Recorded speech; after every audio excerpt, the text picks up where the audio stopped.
Picture this for a second. You just signed the papers on that shiny new luxury SUV you've been dreaming about. Maybe you went American muscle. Maybe European sophistication.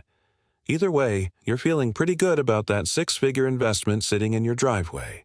Well, grab a seat because I'm about to show you something that'll make you question every financial decision you've ever made.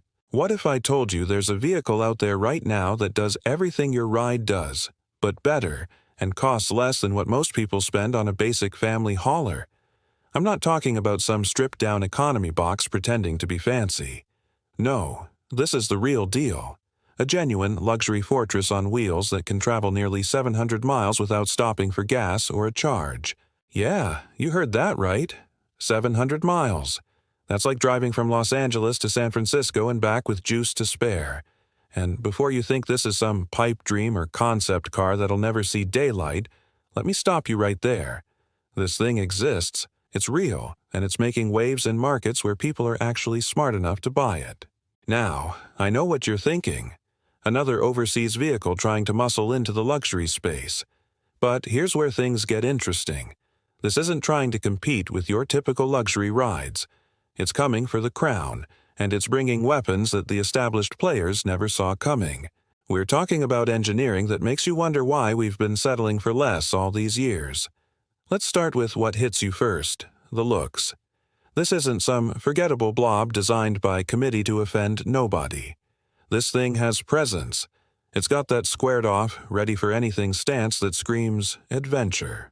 Think of the most rugged, expensive-looking off-roader you've ever seen. Then imagine someone took that design and pushed it into the future. The front end alone is worth the price of admission. We're talking about a face that means business, with these incredible LED headlights that look like they were borrowed from a spaceship. They call them infinity cube designs or something fancy like that, but really, they just look incredibly expensive and sophisticated. The grille is massive and unapologetic, like it's daring you to question its authority.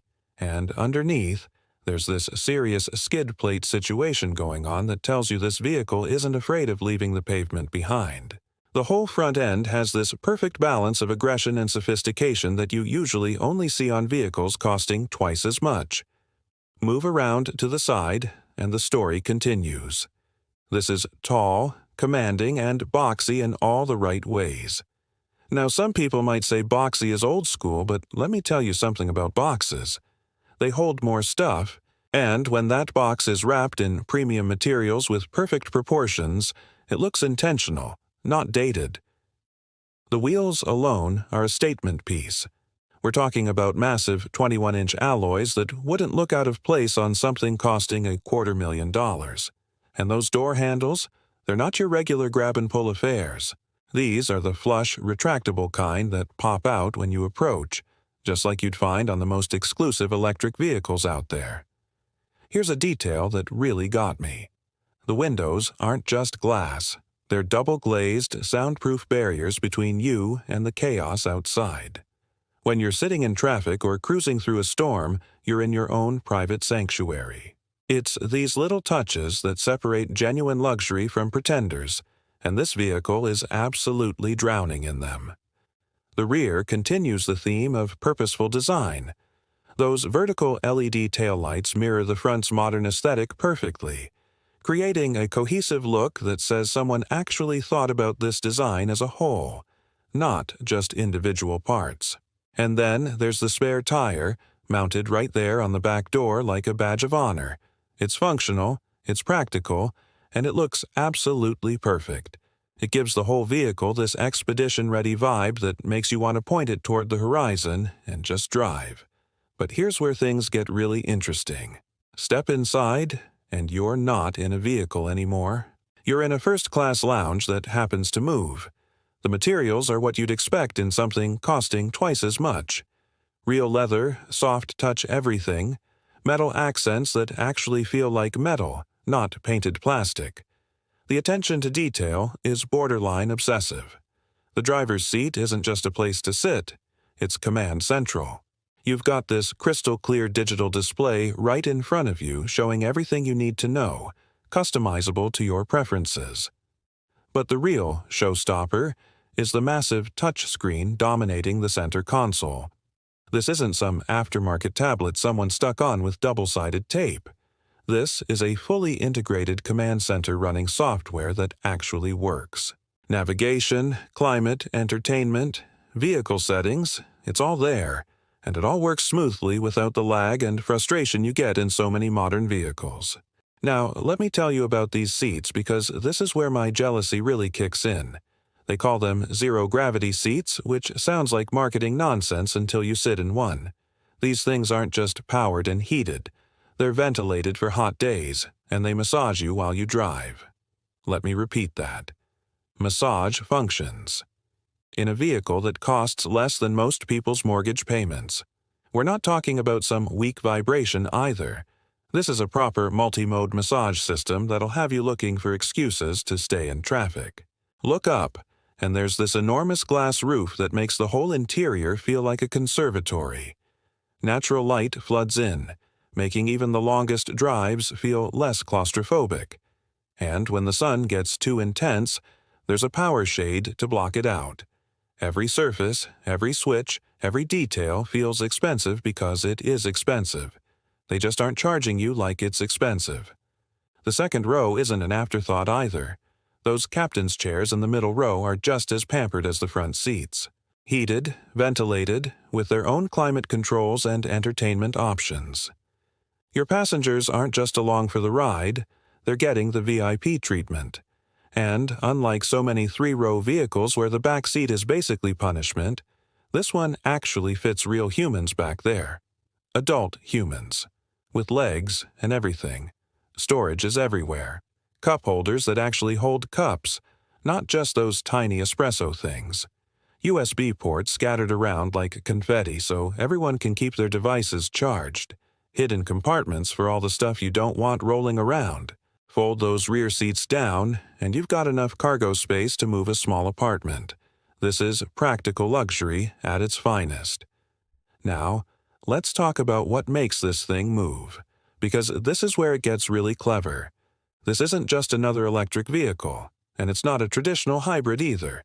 It's something called an extended-range electric vehicle, which sounds complicated but is actually brilliant. Most of the time, you're driving on pure electric power. Silent, smooth, instant acceleration whenever you need it. But here's the genius part. There's a small gasoline engine on board, but it's not really driving the wheels. It's basically a generator that kicks in when the battery gets low, producing electricity to keep you going. What this means in the real world is you get all the benefits of electric driving for your daily stuff, but when you want to take that road trip, you don't have to plan your route around charging stations. You just drive. With a huge battery pack and a generous fuel tank, you're looking at a combined range that'll take you further than any traditional vehicle. We're talking over 1 to 100 kilometers, which for those keeping score at home is closing in on 700 miles. Miami to Atlanta, Seattle to San Francisco, one tank, one charge, done. Performance isn't sacrificed for efficiency either. This thing will sprint from 0 to 60 in about 5.5 seconds. That's properly quick for something this size. It's got intelligent four-wheel drive that can handle everything from snow-covered mountain passes to sandy beach approaches. And here's something cool for the camping crowd. It's got power outlets that can run your entire campsite. We're talking about enough juice to power tools, cooking equipment, even a small refrigerator. It's not just transportation, it's a mobile power station. Safety hasn't been overlooked either. The body structure uses an incredible amount of high-strength steel, the expensive stuff that makes race car roll cages. The roof alone can support an insane amount of weight, which means in a rollover situation you're basically in a protective cocoon. There are airbags everywhere. Not just the usual front and side ones, but coverage for all 3 rows, 10 airbags total, making sure everyone inside is protected. The electronic safety systems read like a wish list of modern tech. Emergency braking that'll stop the vehicle if you don't react in time. Lane keeping assistance that gently guides you back if you start to drift. Adaptive cruise control that handles stop-and-go traffic so you don't have to. A 360-degree camera system that makes parking this beast easier than parallel parking a compact car. It's like having a co-pilot who never gets tired and never loses focus. So here's the million-dollar question, except it's not a million-dollar question at all. With all this luxury, all this technology, all this capability, what do you think something like this costs? If I described these features without telling you where it came from, you'd probably guess somewhere north of 90 grand, maybe pushing 6 figures for a fully loaded model. That would be reasonable for what you're getting. Here's where your jaw hits the floor. In markets where this is available, a fully loaded version with all the bells and whistles we've talked about starts at around $70,000. $70,000. That's not a typo. That's not missing a digit. That's the actual price for what is essentially an ultra-luxury, extended-range, 7-seat adventure vehicle that makes everything else in its price range look like it's from the last decade. Let me put this in perspective. That's what you'd pay for a pretty basic domestic SUV with cloth seats and a 4-cylinder engine. It's less than a used luxury vehicle with half the features and twice the maintenance costs. It's basically the price of a well-equipped pickup truck, except instead of a truck bed, you're getting massage seats and a 700-mile range. This is what's keeping executives at traditional automakers up at night. How do you compete with this value proposition? How do you justify charging twice as much for half the features? The answer is, you probably can't, which is why there's such a scramble right now to either match this or convince people it's somehow not as good as it obviously is. The really frustrating part, and I mean genuinely frustrating, is that this level of value and innovation isn't readily available everywhere. While some markets are enjoying this automotive revolution, others are stuck choosing between overpriced domestic options or overcomplicated European alternatives that cost a fortune to maintain. It's like watching someone else open presents on Christmas morning while you're stuck with socks. So here's my question for you, and I really want you to think about this. If this vehicle was available in your market tomorrow, at this price, with these features, would you buy it? Or would brand loyalty and familiarity keep you writing bigger checks for less impressive vehicles? Because that's really what this comes down to. Are we ready to admit that the game has changed? That value and innovation can come from unexpected places? Or are we going to keep pretending that paying more somehow means getting more when the evidence clearly suggests otherwise? This is the kind of vehicle that doesn't just disrupt the market, it completely resets expectations. It makes you question why we've been accepting less for more for so long. It makes you wonder what else is possible when engineers are given freedom to innovate instead of just iterate.